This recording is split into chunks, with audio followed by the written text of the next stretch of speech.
the example of a perfect baseball game, you would probably see an example of what happened today in game one at ALDS. Perfect pitching, perfect hitting, but the only negative would probably be the bullpen. But that's what we've come to expect for the Houston Astros. But at the same time, they won. They got game one, and we'll talk about that and more on today's Locked On Astros podcast.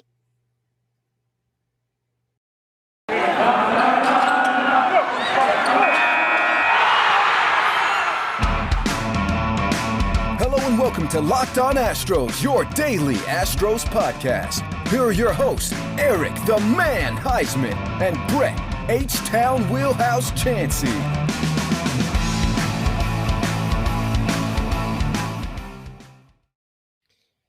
We are Locked On Houston Astros, and we hope that you join us for a daily Locked On Astros podcast. My name is Eric Huysman. You can find me on Twitter at Eric Talks Stros. You find the show at Locked On Astros, your team every day.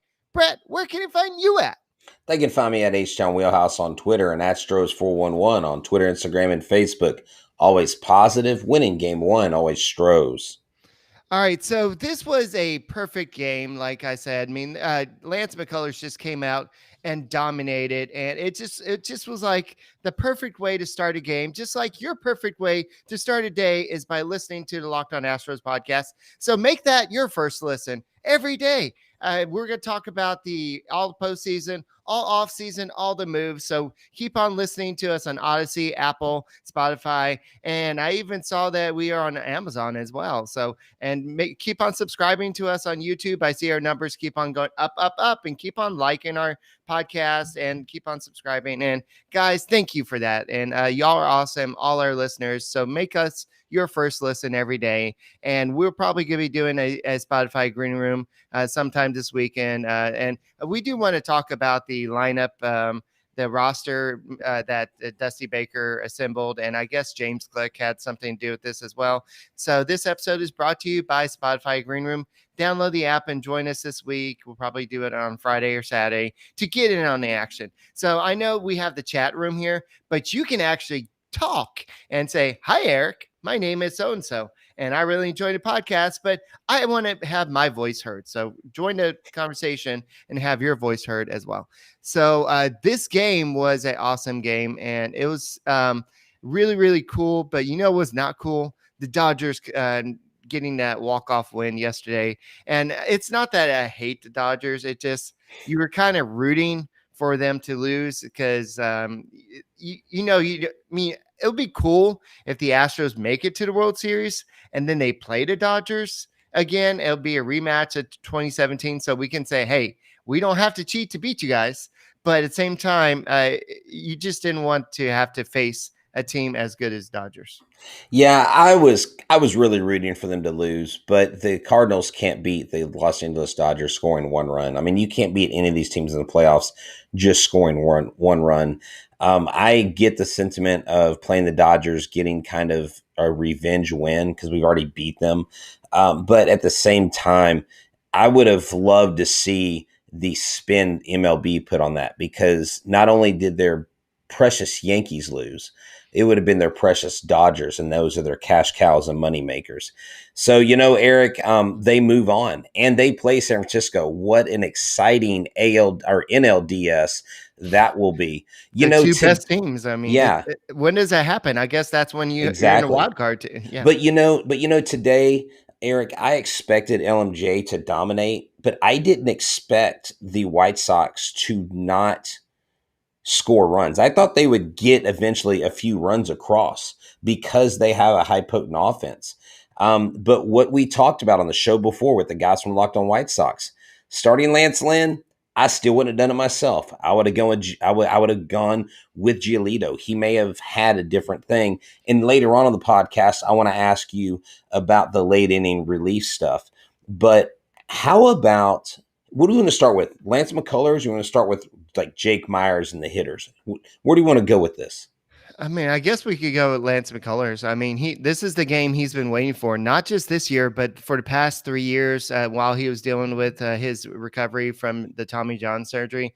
But he's been waiting for this game. He is a big game pitcher, and this is what he's been building up for. And he went 6 2/3. He allowed 4 hits, 0 earned runs, 4 strikeouts, and he left with a 6-0 lead. No, he was not a big strikeout guy. But today he did not need to be. He had, I believe he threw 8 pitches in the 6th inning, and that allowed him to go back out for the 7th inning. And I know he didn't really last the entire inning, but Phil Maton came in and got the job done.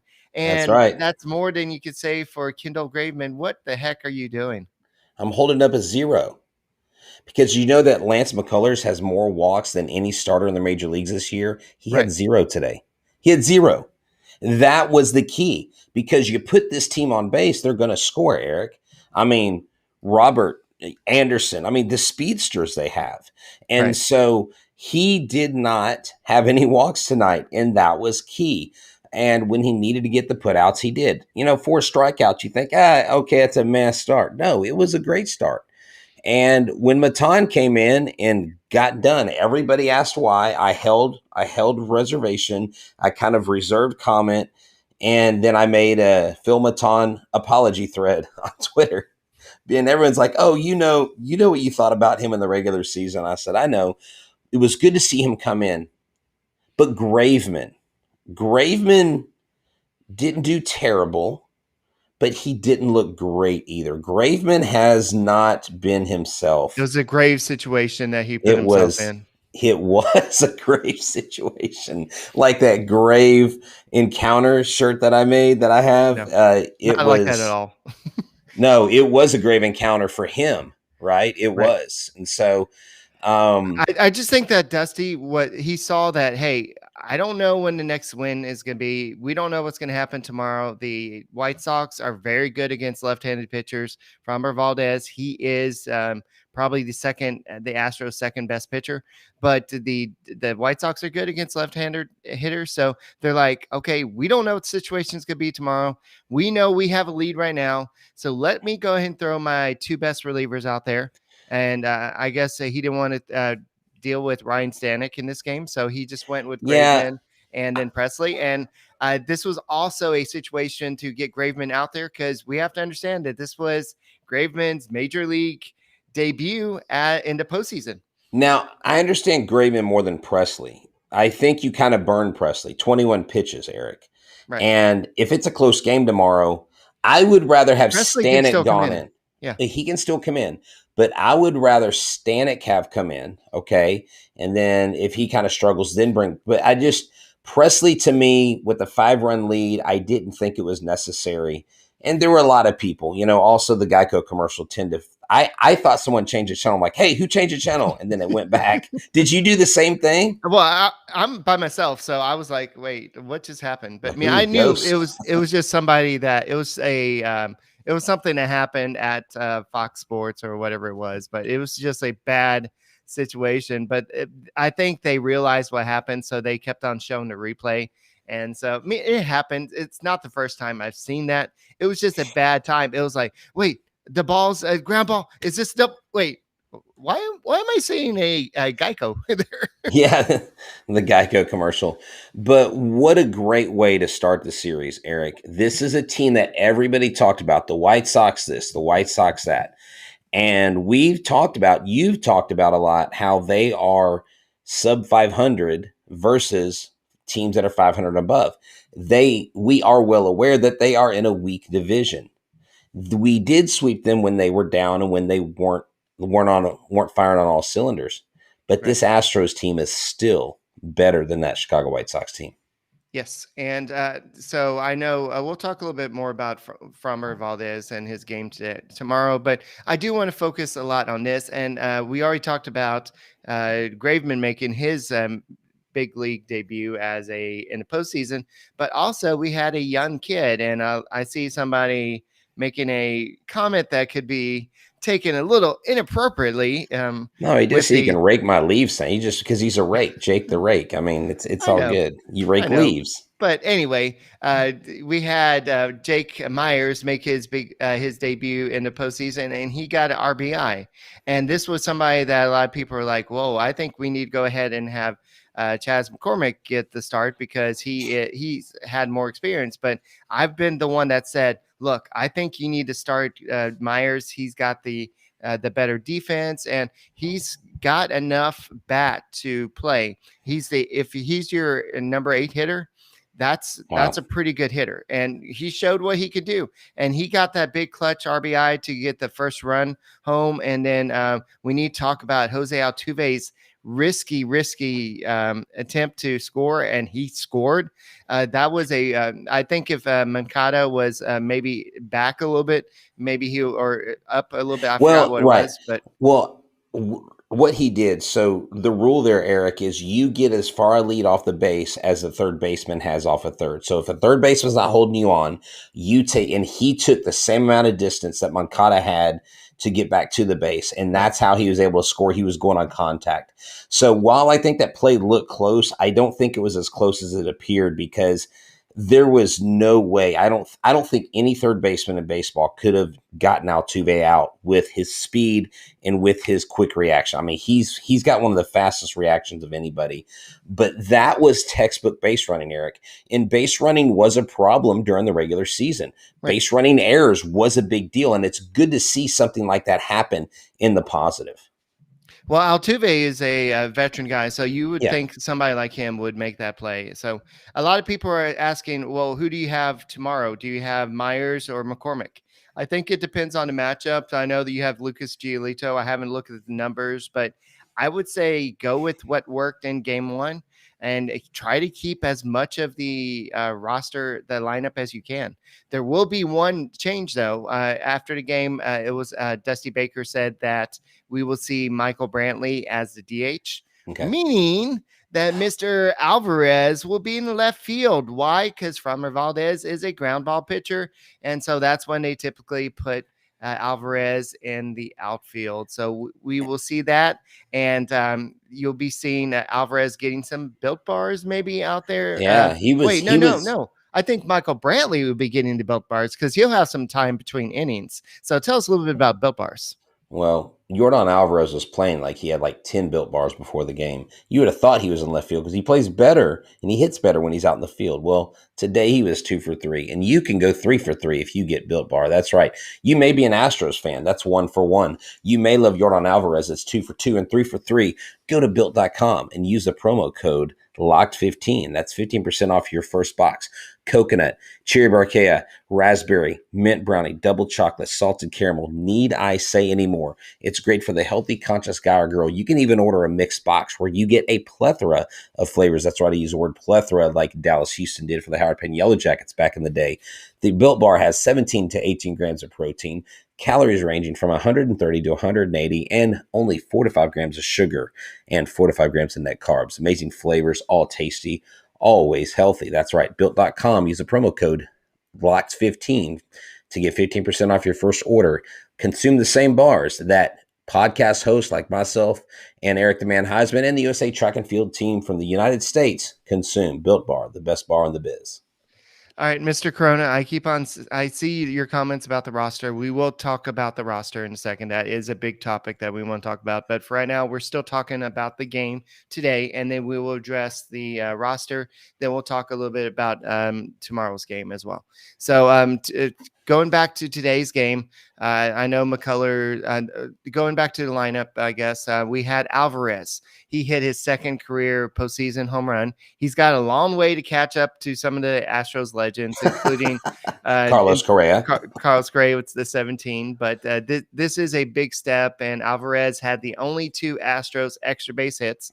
So the Astros scored 6 runs on basically 8 singles and 2 extra base hits. So the Astros were consistent. They 3 had extra base hits. But they had 3 extra. Yeah. Altuve had a double. Oh, that's right. Alvarez had a double, and then Alvarez had the home run. But hey, you know what? A hit's a hit right now. I mean, good job, Astros. Sorry. Yeah, that's fine. So the Astros did get 3 walks. I know that Altuve had the big walk early to score. Michael Brantley's 2-run double there. So, or he had I think he scored earlier, but Michael Brantley had that big 2-run doubles. And I know that Dusty Baker said this is the Michael Brantley we were missing throughout the season. So this is the guy that the Astros can use with the 2 RBIs. And then you had Carlos Correa with the 2 hits and Jake Myers with 2 hits. You had a whole bunch of players with 2 hits today. So when the Astros offense is hitting like this, then you kind of look past the fact that Yuli Gurriel went hitless. Kyle Tucker went hitless, but Kyle Tucker did have that big game. I don't know if it was a game-saving catch, and I don't think it was even a home run, but it looked pretty. So he caught the ball like right there in outfield, kind of like he did the other day. And it was just a good all-around game for the Astros. McCullers dominated. And it just didn't even look like they had a chance. The only time they had a chance was really in that 7th inning when he was looking like he was tiring a little bit. And Dusty Baker stuck with him. He was like, no, you're our ace, and I trust you. And Baker was just kind of sitting there in the dugout. Here's what should be comforting, Eric, with the Astros, with Astros Nation, with Locked On Astros Nation. You had the AL batting champ go 0 for 4 today. Now hold on. I'm getting to a positive here. You had Tucker go 0 for 4, the player of the month, and you still scored 6 runs. You still had an offensive game. You still were an offensive threat. So we don't depend on 1 or 2 players. All the other players pick those guys up. That, to me, is a recipe for success. If that doesn't scream warning to the rest of the American League going into the World Series, I don't know what does, because I thought that was key. The AL batting champ and the player of the month are going 0 for 8, and you're still winning 6-1. Like, I don't see how the Astros lose a game in this series right now. I'm that confident in their abilities. Okay, Mr. Corona, stop looking at our show notes. Jeez. He's asking about Carlos Correa's comments. We'll talk about that in a second, but we're still talking about today's game. So Lance Lynn, I don't want to say this, but I will. We told you so.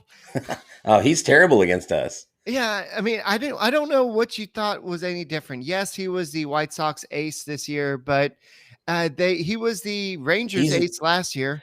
He's the Astros ace too. I mean, he pitched good in the first inning. Yeah. So he didn't have any success versus the Astros. And he's a fastball pitcher. The Astros are the best fastball hitting team in baseball. Yeah, we had Herb and Chris yesterday on the White Sox podcast, and if y'all haven't heard it, go listen to it. It was a great. It was a little bit long, but it was great. We had some great analysis, but Lance Lynn only lasted 3 2/3 innings. He allowed 6 hits, 5 earned runs, 2 walks, 4 strikeouts, and his ERA was 12.27. So I believe his over the past 4 years, his ERA versus the Astros is 6.23 or something like that.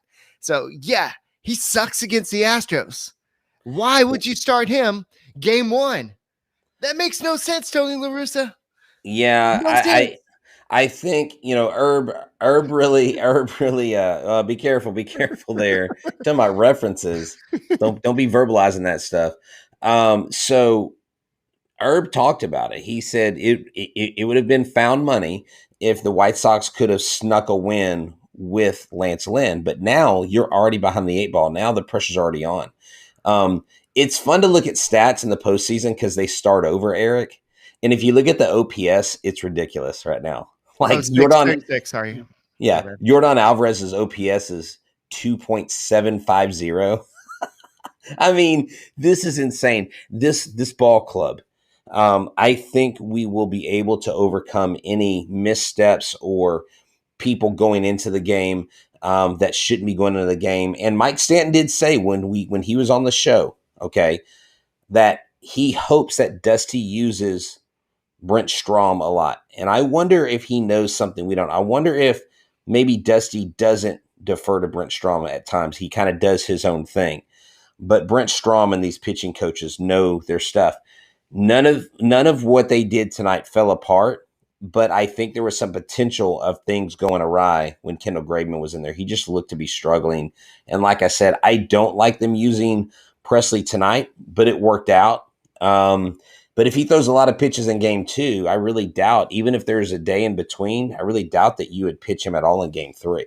No, I mean, they'll pitch him, especially if it's a chance to sweep the White Sox. Well, that's true. That's true. I guess if it's a high leverage situation, you could. I just don't like using your closer in the very first game with a 5-run lead when you've got other options that I think would be just as good in that situation.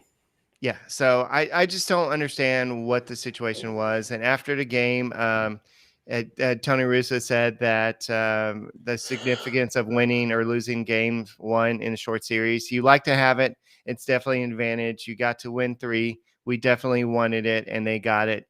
And he also said we played 9 innings hard, and they beat us. Duh. And Tony Russo on Lance McCullers, the numbers speak for themselves. We didn't do much with him. So I think we could definitely, if he was the Astros manager, I think we could definitely do thoughts by Tony. Definitely. We played hard for 9 innings, but they got us. Yeah, no, you scored 1 run, and you had 7 like singles or hits, maybe a double here or there. But But before we move on to the roster and talking about Carlos Correa, I do want to kind of point out Martin Maldonado. That was a big throw out of the when he threw out. Who was it? It was somebody. I'd have to go back. Yeah, but he threw out a runner at second base, and it was just beautiful. It was textbook how you're supposed to throw out a runner at trying to steal base. And I know he had 18 thrown runners out at second base during the regular season, but none was as big as that moment. And it was just the crowd went wild. Oh, it was. Was it Anderson? Someone's saying it was Anderson. I think it was Anderson. I think it was Anderson, and especially with Tim Anderson. Astros fans don't like Tim Anderson. It's just because he's a big mouth. Yeah, he's talked some crap about the Astros in the past, and so it's just you can't run against a machete because he'll cut you down. And the crowd went wild. The crowd was. At times, the crowd was a little bit late getting there, but it was an early game. We'll see how it does tomorrow. I'm going to be getting there a little bit early, but the crowd was a little bit quiet at times. But when it was a rocking. You could hear it from definitely at home. So the crowd was definitely there supporting, and you could feel it from at home. It was definitely the crowd was there supporting the team, and I'm sure that the team felt that too. And so now you got the first one. That's the hardest one. The first game 1 is the first one. Now you've at least split the home, the first 2 games at home. Now you've got to try to get this one. If you go on the road up 2-0, that's a great start to winning the short 5-game series. So Framber Valdez, he's the big key to the series right now, and we'll talk about that in a second. But a lot of people want us to kind of talk about the roster makeup. So the pitchers are Luis Garcia, Yimi Garcia, Kendall Graveman, Zach Greinke, Christian Javier, Phil Maton, Lance McCullers, Ryan Presley, Brooks Raley, Ryan Stanek, Jose Urquidy, and Framber Valdez. Not any big surprises. The only big surprise for me is Blake Taylor. I think that him being off is kind of surprising. And also your boy. Who's my boy? Jake Odorizzi is off of it as well. Wait, why is he my boy? Well, you kept on saying that he should be on the playoff roster because he makes all this money. And but I was going with the fact that he is a veteran, the fact that I thought Dusty Baker was going to put him on the team because of the money he made, because of he was a veteran. Yeah. That was my reasoning. And that reasoning came from talking with various people who are involved in baseball. And I'm shocked that he's not on this team. I would have liked to see him on here more than Yimi Garcia, because to me, Yimi Garcia is more of a small-time situational pitcher where Odorizzi, if your guy gets in trouble, he can come in and kind of salvage some things. You don't have to waste 2 or 3 arms. That's Greinke. That's really Well, Greinke in right, this and situation. maybe Greinke moving to the bullpen is what kicked him off. That's why I said you don't need both guys, and you Right? can Yeah. almost bet on that. So speaking of Yeah. that, let's talk about betonline.ag. So BetOnline.ag is back and better than ever. All eyes are on the gridiron as teams are ready to take on their opponents on the football field. BetOnline is your number one spot for pro and college football action this season. Get new updated odds. Check out this website. It's got a great interface, even more odds, props, and contests. BetOnline continues to be the number one source for everything football. Head to their website and mobile device today to sign up to get your 50% welcome bonus on your first deposit. That's right. Don't forget to use a promo code Locked On to receive your bonus from football, basketball, boxing, right to your favorite Vegas casino games. Don't wait to take advantage of all the amazing offers available in the 2021 season. Bet online is the fastest and the easiest way to bet on all your favorite sports. Bet online, where the game starts. All right. So I know in one of the Spotify green rooms, we're talking to Larry the GM, and he mentioned that, well, in a short 5-game series, you don't need two lefties. And I was thinking, well, that's true. But Blake Taylor is having a great season. So, and Brooks Raley is having a good season too. So, which one would you leave off? And Raley is Dusty's boy, of course. So you definitely leave him on. So I guess I can understand Taylor being left off. My question is Christian Javier. Why is he, with all the control issues that he's shown recently, why is he on the roster over somebody like Taylor? I would say Taylor. I just don't see, but has Taylor been a lights out guy? No, but his numbers don't look terrible. I would rather put Odorizzi than Taylor. I mean, Okay. I don't know. I just don't know. I don't understand why Blake Taylor. I don't think Blake Taylor's been very good lately. I don't think Christian Javier's been good lately A lot of either. relievers haven't been great lately. For that reason, Yimi Garcia, Kendall Graveman doesn't deserve to be on the True. roster. So, there's True. several relievers that don't deserve to be on the roster. But, I don't know. I think that Christian Javier, I hate to say this because the guy has so much talent. He may be the mop-up guy. He may be the guy that comes in if the game's out of control. So that may be his role. Okay, I'm not going to use the R word. I'm not going to say they've ruined him, but they have altered his psyche. He was dominant in 2020. Right. Now, he didn't have fans, so maybe that was a part of it. But he's a starter. He's not a bullpen guy. And I'm telling you, Eric, if they don't either fix that about him or go into spring training, use him as a starter, you've got to either fix him, put him in the starting role, or you've got to trade him while he still has value and give that guy a chance to have a major league career, a serviceable major league career as a starter. He is not a bullpen pitcher. Some guys cannot make that mental switch. I don't care if they're pros or not. Some guys can't do it. Now, Christian Javier may be able to work in the offseason to get there, but no, Javier's not out. But Javier, to me, is a dangerous starting pitcher. You get him back to that place mentally, he could have value for you. Don't break the guy and keep him in the relieving role and then try to trade him for like some has-been or some slappy down the road where you don't get anything back for him. I think they have put him in the wrong position, and the Astros, are the reason why Javier is not succeeding, period. Yeah. So Javier, during regular season, has a 3.55 ERA. He has 53 walks and 101 innings. Blake Taylor, it has a 3.16 ERA with 22 walks and 42 innings. So they're both averaging about a walk per so they're both about 50-50 walks. So it's kind of a risky situation both ways, but yeah, I don't know. I guess it doesn't really matter either way. I guess Christian Javier can go multiple innings. That's what they went with in this situation. And look, I want him to have success. Yeah. I want him to go in as a relief pitcher because I really, really like. And I don't say that about Javier because I don't like him. Right? What? I was right. You were right about what? What were you right about? Garrett Stubbs. Oh, okay. That's fine. I just didn't see really the need to have 3 catchers in a 5-game series. But that's whatever. what they do. if you go to postseason and you're at Houston Astros, you have 3 catchers. That's True, what they do. true. Hey, Eric, real quick before you make a point, can I just say something? Sure. Okay. Today, my car broke down and my starter went out. And I happened to, a mobile mechanic walked by me and said, "Are you having a problem with your truck?" And I literally, this guy went to O'Reilly Auto Parts. His name is Mitchell. Or, I'm sorry, Marshall. And Marshall went to the auto parts store literally and got a mechanic discount. You know how we're always doing the live reads about Rock Auto? He got a mechanic discount. You know, because like Rock Auto, you get the same discount.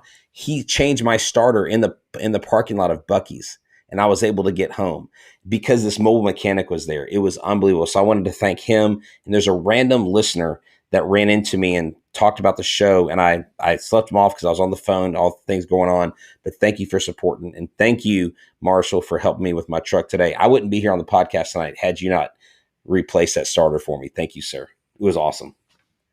Cool.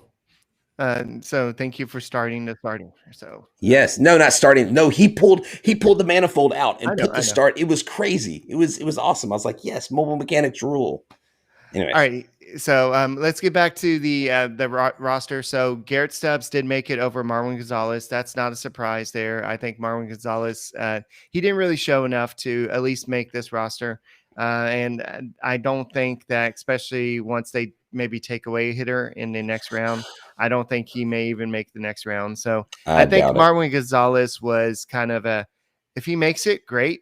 If he doesn't, it's not that big. He would have deal. had to light the world on fire with his bat when he came to us, and Right. he just didn't do it. But you know, everybody knows Marwin. And Eric, I didn't know there was a taxi squad. To be honest, I haven't been. When I saw the roster thing, I didn't realize they were doing a taxi squad. Well, yeah, I mean, just did in you- case. Yeah. Did you see who's on it?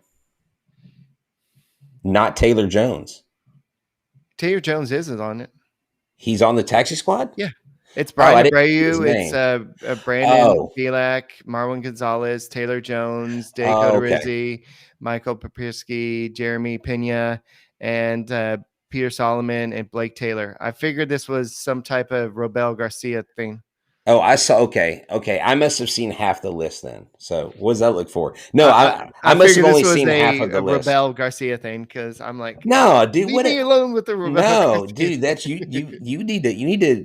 Hey, again, you named yourself president of that fan club. It was a 1 day thing, and y'all kept on bringing it up. So anyway, Jose Siri did make the roster with a fractured finger, and he said that this was a big day for him. Like a month ago, he was on the AAA roster. Now he's actually with the big boys in the playoffs. So this was a big move for him, and so that's awesome. So congrats to him. And will he bat? We'll see. I know that he said that he's healthy-ish. He can bat, but I don't know if Dusty Baker is going to actually put him in a situation.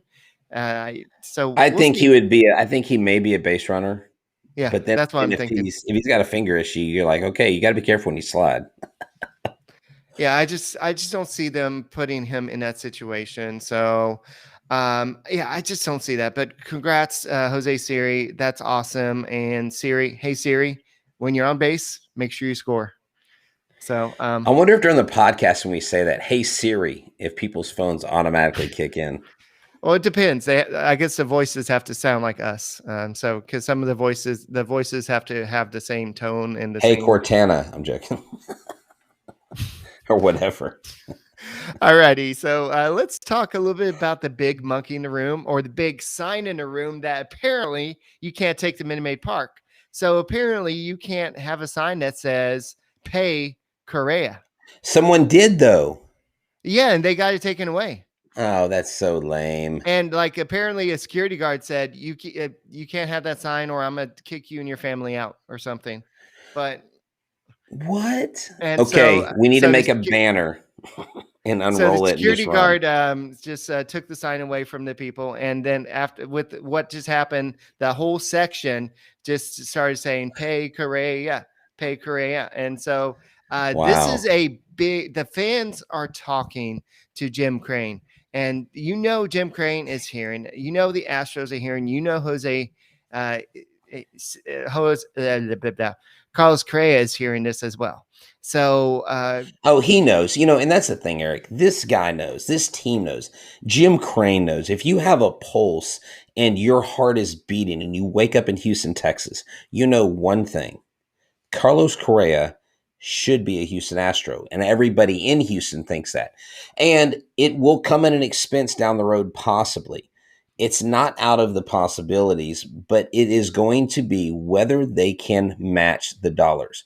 Correa, will he compromise? The Astros and Correa both have to compromise. One has to come down and one has to come up, and they have to meet in the middle.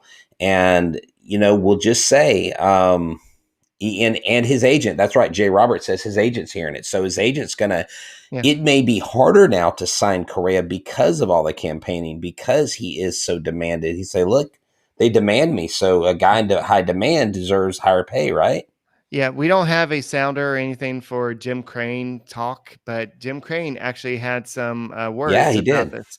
So he said, we are certainly very appreciative how hard he's played and how he leads the team. He's a great guy. Will definitely be in the mix as the season gets over and it's time to address it. I never count anything out. We've never done a mega deal in the past.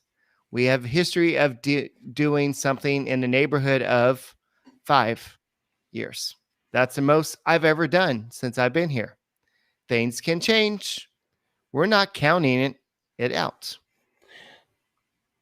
Garrett Cole, Francisco Lindor, Fernando Tatis Jr. 3 reasons the Houston Astros can say, this is why we don't want to sign a long-term deal, Carlos. Not because we don't believe in you, but because long-term contracts never work out for the player or the club. Go all the way back to Kevin Brown on the Padres.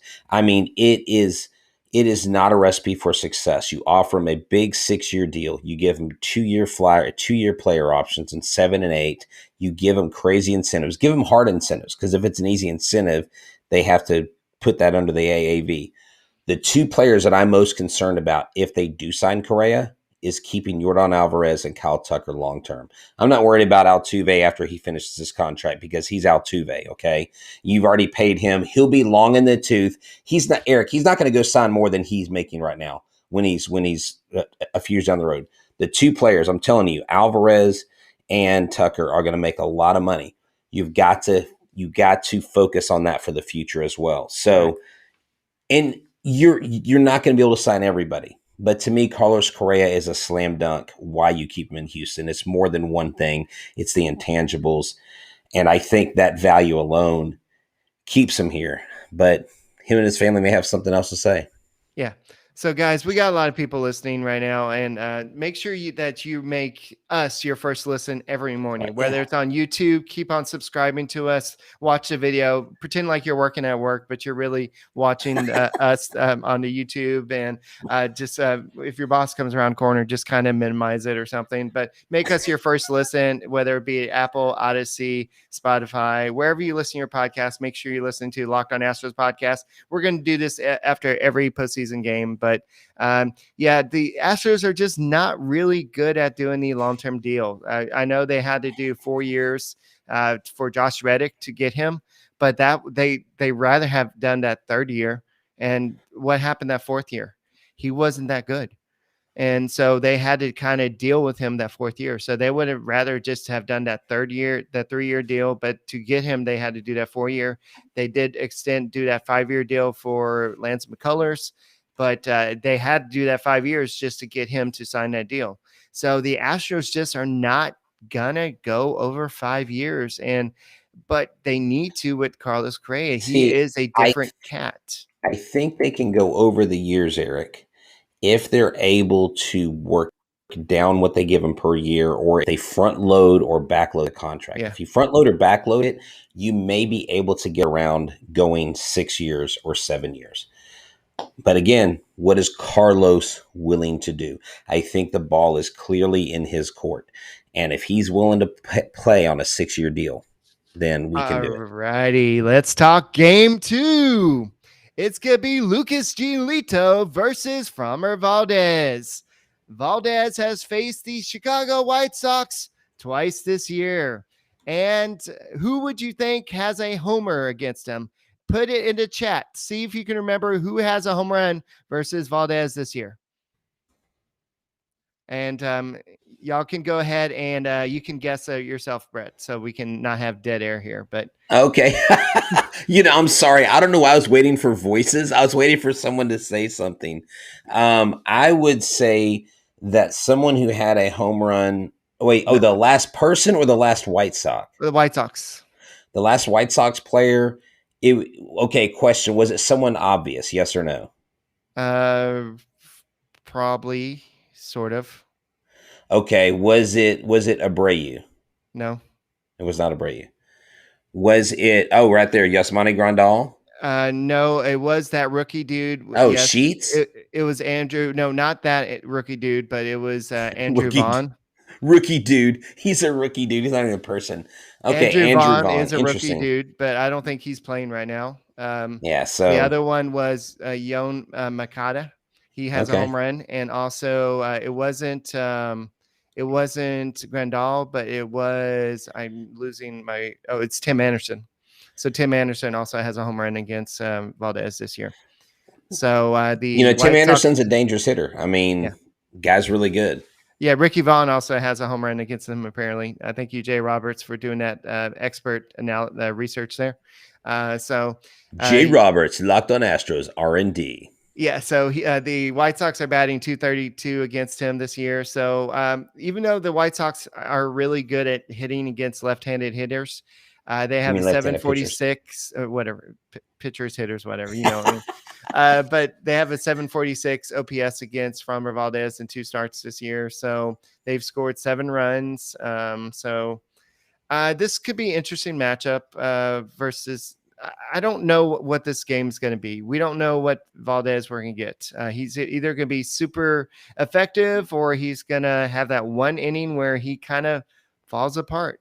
And you were mentioning Brett Strom earlier. I thought you were going to talk about more of that Carlos Correa kind of coming in, being that mentor versus Stromy being that mentor. And so I didn't know if that's where you're kind of referring to. Now, with Carlos Correa being out there, I mean, that's going to happen. I think that's kind of a given with him. But what I was really more referencing was the who's choosing what pitchers come in and go out and all that stuff. So that's really where I was going with that. Okay. Framber Valdez overall, Eric, if you look at his last 7 games, he's 3-2. Okay, with 43 innings pitched, he's given up 15 earned runs with 39 strikeouts. His last 7 games. That's not pretty at all. It's like 7-something ERA, I believe. Yeah, yes, and so he really, really needs to be on, because if he's not on, this team will take advantage of that pretty quickly. Yeah, and who knows, Eric? Maybe. Even if let's say the Astros have 3 runs and maybe the White Sox have 4 or something, it's a close game. Going from Valdez to Greinke is a really good strategy, because your eye is looking for that fastball. Your eye is looking for that curve, make that certain motion, the certain plane. And then you have, the ball's coming in at a different angle. The ball's coming in slower, and that throws anybody off. And I mean, that's all the way down to Little League Baseball. Right. When we would have our kids, when we would have like a really hard thrower, we always threw our slowest pitcher next. Right. Then the hitters were all out in front of it. You just take that inexperienced bat and you just kill it. Right. And this is where Greinke could come in and really shine. And, hey, gain some confidence. But I hope that the Astros don't have to put Greinke in to salvage a situation. I'd rather than put him in a situation where he is your guy. Should Castro start as catcher tomorrow? I don't know. No. Maldonado needs to be behind the plate, period. No, I think Maldonado is the primary catcher. I think that Castro is going to be your pinch hitter. I think that unless there's a specific reason why, like analytics, the reason why you start Castro. But in this situation, Lucas Giolito is 11-9 on the season with a 3.53 ERA. But you know what scares me? 201 strikeouts. That's a lot of strikeouts, guys. That's Oh, I in this mean, day and age, that's a lot of strikeouts. That doesn't happen every day. Giolito, when he came into the league, was dominant. Then he started messing up. He started throwing bad. I believe, did he have Tommy John or something?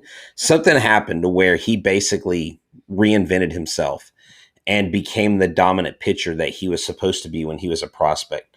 Lucas Giolito is very much the consummate professional pitcher and the perfect guy for the White Sox to throw in game Right. 2.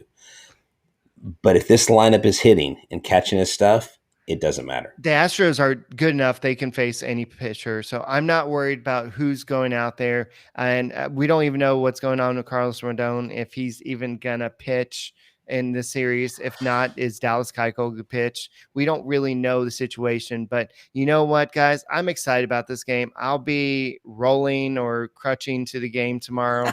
I'll be excited to be there, and y'all need to go out to the game if y'all have tickets, and let's support these Astros before they go off to Chicago, and hopefully they can go to Chicago up to 2-0, because that's a big uplifting statement to say, not just to Houston fans, not just to the White Sox, but like you said earlier, it sends a message to the rest of baseball. And so that the Astros are for real. And we had the guys from Locked On White Sox podcast yesterday, and Chris stunned me when he said the Astros, forget the White Sox, forget the Red Sox. The Astros are the class of the American League, and They we are. have the tough matchup in the first round. And I was like, whoa. Did he just say that? I had a Keanu Reeves moment. I'm like, whoa. He said Whoa. that? I'm gonna throw this out there. If the first Oh, three he didn't make people, the roster. Okay. the first 3 people that find Eric at the game tomorrow, and you take a picture with him and put it on Twitter, I will send you a couple different. I will send you some Astros baseball cards. The first 3 people that find Eric got to take a picture, put it on Twitter. You got to show him that you're subscribing to our YouTube show. I'll send you some Astros baseball cards. You DM me, I'll pick those first 3 that put it up there, because I'll be at school teaching kids because I didn't take off. And you guys do that, and you'll get some baseball cards. You'll get some Astros baseball cards and some good ones. Ask Johnny. I send good baseball cards. So check it out if you see him out there. I'll be in the 300s. I won't tell you what section you have to. No. You got to find him. You got to find him. He's in the 300 section. The first 3 people, you get some sweet Astros cards. I'll Let's probably go. be using my scooter, so it won't be too hard to find. So anyway, that's all we got for this edition of the Locked On Astros podcast. Make sure you check us out after tomorrow's game, and we'll probably be a little bit later after tomorrow's game, just all that. So no, we're not. Blah, blah, blah. Anyway, that's all we got for this edition. Make sure you check out Sully over the Locked On MLB podcast, and I'm sure he's going to say a whole bunch of lovely things about the Astros winning. And that's all we got. And for all those that are just tuning in, make sure you go subscribe to Locked On Astros podcast on YouTube. Subscribe, watch the full video, and give us a like, 2 thumbs up, and keep on watching all of postseason, all off season. And we are your team every day.